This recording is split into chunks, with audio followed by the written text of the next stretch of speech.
ఒకప్పుడు అందరూ ఒక చోట చేరి సంగీత దర్శకుడి ఊహల్లో నుంచి ప్రవహిస్తున్న బాణీలు బాగున్నాయో లేవో చర్చించుకుని ఆమోదముద్ర వేసాకే ఆ పాట బయటికి వచ్చేది.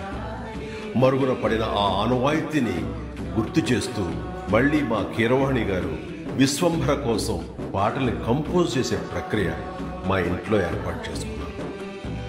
అది జరుగుతున్న సందర్భంలో మాకు పాత రోజులు గుర్తుకొచ్చాయి.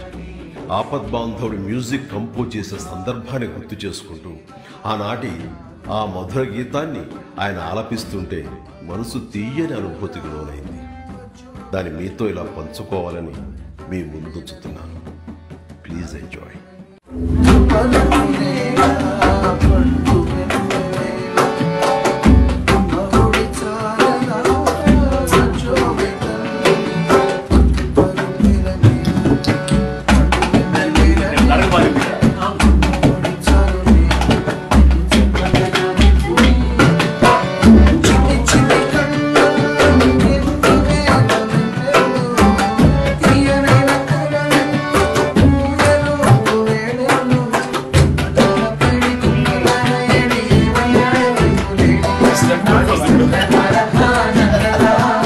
ఈరోజే జన్మించిన మా ఆస్కారుడు కీరవాణి గారికి హృదయపూర్వక జన్మదిన శుభాకాంక్షలు.